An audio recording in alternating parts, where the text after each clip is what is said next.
So, it's quite interesting, not only being a melanated woman here in China, but also to identify as a lesbian and androgynous woman here.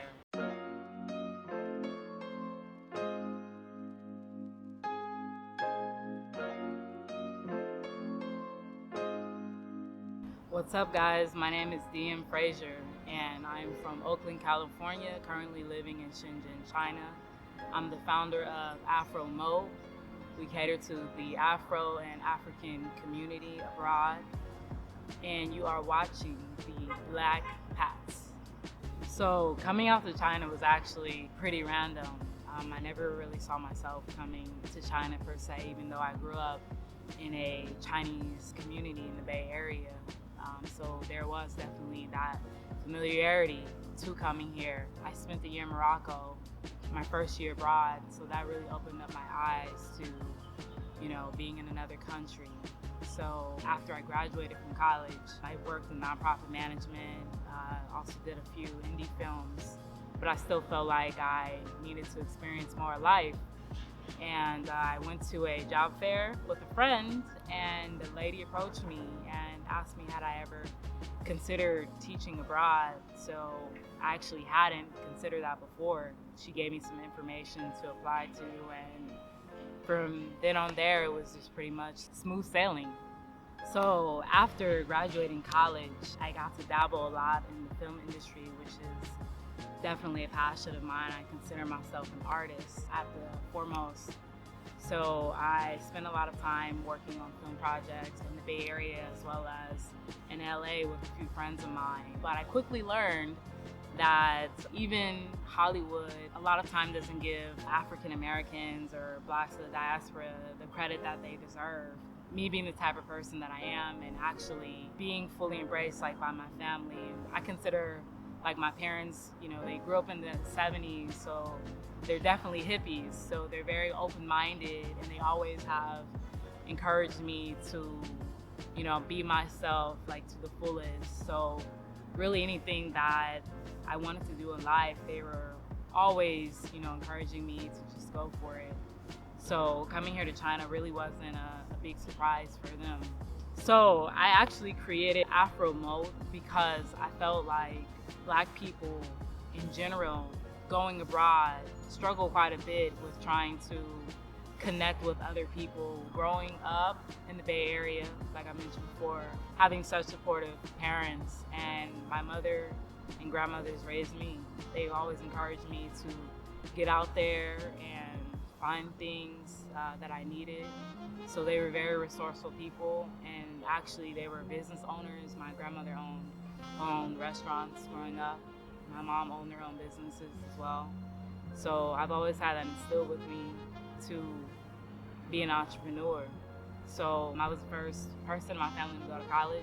I didn't have the money to go, but I got through college by finding my own resources. So that really stuck with me throughout the remainder of my college years, and also as a young adult and growing entrepreneur. So I've been in China 3 years now, and I've noticed that the African and Afro community, they're really divided. The foreign cultures have a better way of connecting with one another and networking than we do. We have this thing amongst ourselves. Well, we feel like maybe we can do it on our own, or we don't want to ask for help, but we do need it. And I think it's very imperative that we do support each other. So I've had this idea for building Afromote for about 2 years now. So this is my 3rd year in China, and this is the first year that I'm really establishing the Afromote organization. So right now it is actually a Wechat mini app. So within the app, African and Afro businesses and professionals can connect with each other nearby. In the future, I do want to expand upon Afromote and create a community within Africa, first and foremost, like a remote working program. I didn't really want to use remote because I felt like the term itself didn't really represent what I was trying to do. Remote being isolated, and I'm not really trying to create an isolating community. I want people to come together and to share their ideas and their thoughts and their spirits. So moat, if you look it up, it means so may it be. Since I've been in China for 3 years now, I can say that even though I do have like hard times here, especially as a melanin complected being, there are a lot of people here that can be ignorant like to the fact, but one of the things I do enjoy about my life here in China is the ability to like re-educate culture here.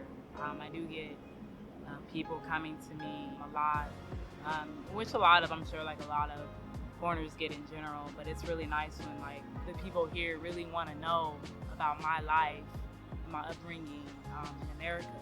And I also work with kids as well, so I think just me being able to be that person to educate them as well and give them the unfiltered and the raw version of my history and my culture is very powerful, because it does start with the youth, you know. So I think that's definitely one of the things that I do appreciate being back here, and also safety as well. Being from Oakland, California, it hasn't always been the safest place growing up.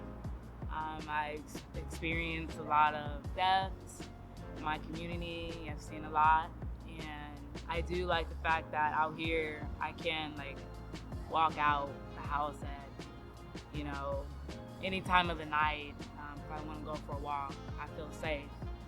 But yeah, obviously I still have like my you know, hood instincts to watch over my shoulder. That will never change. You do have to be astute and aware, no matter where you're at in the world. So that will never change within myself. But I do appreciate that I can kind of just like be the wonder that I am here. So growing up in Cali, and specifically the Bay Area, my community has always been diverse. All different kinds of Asians, Africans, Spanish community. So coming to China really wasn't a culture shock to me.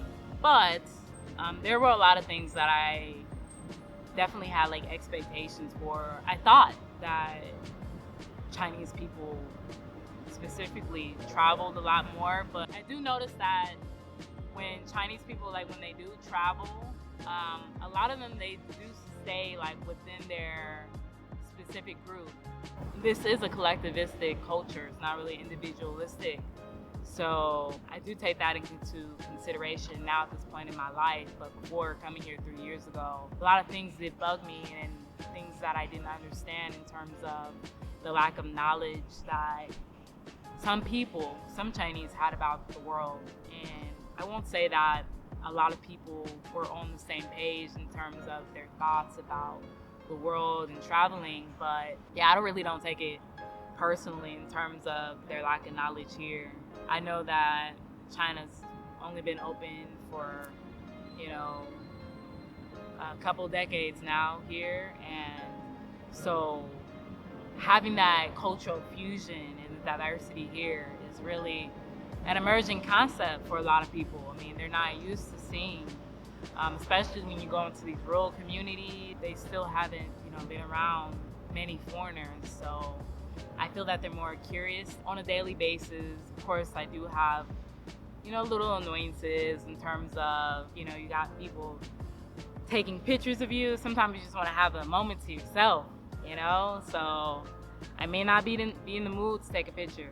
Some days I'm like, hey, like, sure, why not come over here, just take a picture. Like, I'll take a picture with your grandma and, you know, your grandfather and the whole family. It's all good.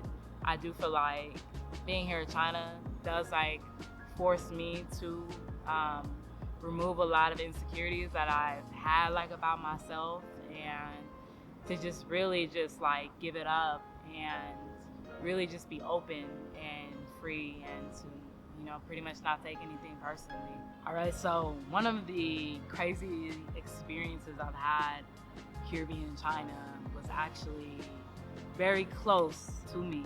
Coming here, I definitely heard about, you know, things happening within the Black community and how we're treated here.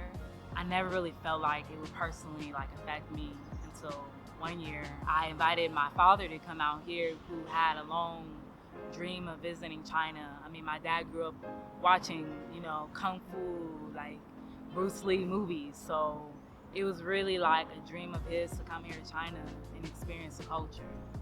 So my dad stayed with me at the beginning of the Chinese New Year. And, he really loved it initially. And of course, he experienced some of the racial divide here. My dad's an athlete, and so he's used to having like this certain perception and people looking at him a certain way. So coming to China, it was like quite the opposite. So some people were even like afraid of him. He's a really big guy. My dad was here doing like some volunteer work with like a sports company. He really seemed to enjoy like himself. He worked with a lot of at-risk youth in the Bay Area, has done a lot of work with the Black Chamber of Commerce. So for him to have the opportunity here to do something that he loves in terms of sports and also giving back, I really felt like he was really experiencing his life at this moment. That quickly came to an end. He was arrested in one of the school ground for quote-unquote teaching. And he was in prison for a month. And I really didn't know what to do at that time. I was literally going, nuts and crazy. As many people know, foreigners don't have rights here. So when you're here, it's pretty much in terms of the legal system, there's nothing you can do.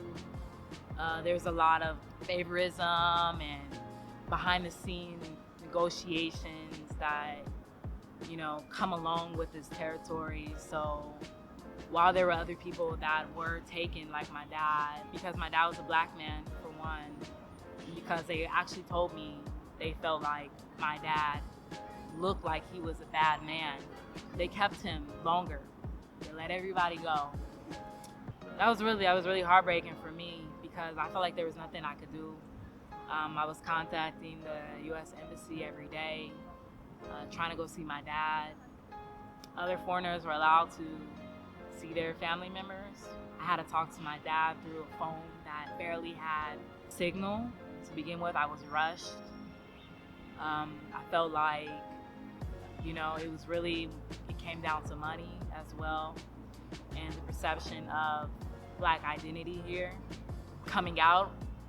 I'm really, really appreciative of, and I feel like really blessed that my dad was able to make it out, because there are a lot of people, specifically African and Black people here, that don't really get that chance to come out of it, So when my dad got out, he was deported and he had lost so much weight, I didn't recognize him.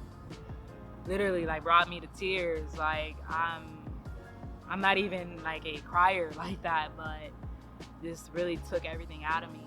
He has a 5-year ban. He can't come back to China for 5 years, deported for 5 years.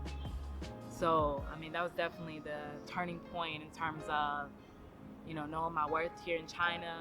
Even though I do have my days, I feel like, I am really connecting with the culture, but then there's a big part of me that does feel like, I have to keep that separation as well, not really give them my full self, because at the end of the day, you never know what situation he may be faced with, and what maybe jealousy you may have. So it's quite interesting, not only being a melanated woman here in China, but also to identify as a lesbian and androgynous woman here. I've definitely had a lot of interesting situations here, but for the most part, I feel like I feel safe here. First and foremost, I do feel like in terms of the local community, they're not really sure. Sometimes, most of the time when they look at me, they see that they think that I'm a guy. So it's very awkward, especially going into, the women's bathroom. For example, one night I was in Guangzhou and I was at a lounge party with a few friends. I went to go to the women's bathroom and there was a Chinese girl there talking with her friends, and obviously she had a few drinks, but I went to go use the the restroom, and next thing I know, the girl, you know, pulls open the door and starts to grab me, thinking that I'm a guy in the girl's bathroom. I mean, you know, first and foremost, she had no right to do that. I mean, if I'm in the bathroom, I'm in the bathroom, but whether I'm a guy or a girl. But yeah, that was just like really crazy, the fact that she was really trying to, you know, pull me out of the bathroom. And I don't like people to touch me, you know, especially people that I don't know. So I've experienced, you know, people being confused. Like if I do go into the girl's bathroom, they think like, why am I going there? And I just tell them like, you know, what's up, like Nurin, like I'm a woman, like, you know, they'll trip and then they'll laugh about it. We'll all laugh about it, so it's cool. Yeah, that particular situation was crazy, but it's all jokes now. She apologized. As a melanated, androgynous woman here, I do feel like it's been to my benefit for the most part. I do feel like when they do see black men, they do give certain respect to them, more so than they do the women here. I feel like they do try to take advantage here, not only in business, but I feel like black women here are overly sexualized. Men do here watch like a lot of pornography and just the media going on, you know, specifically in America and how we're represented, like within our own community, isn't always shed in the best light. So they're just going off of what they're seeing, you know, on TV or online. So, and that's really sad. Actually, a friend of mine was in a situation a few years ago where she was actually like attacked, like in her home. Guy followed her, and you know, when you hear about situations like that, it's definitely like shocking, because there are a lot of situations that do happen here. Even though, like I said, I do feel like for the most part, I feel peaceful here being in China. Yeah, like with my identity and like my appearance, I do get treated here a lot better. But I feel like that's more so specifically me being American as well. Had I been like an African man, or them thinking that I'm an African man, or even more darker complected than what I already am, I would definitely experience that a lot more. I feel like the greatest lesson that I have learned at this point in my life will really have to just be like knowing my worth. I feel like growing up in America as a black woman, I feel like there was always like this glass ceiling between myself and the world, and not really fully being able to, you know, just like rise above like everything else and break that glass ceiling. I've always struggled.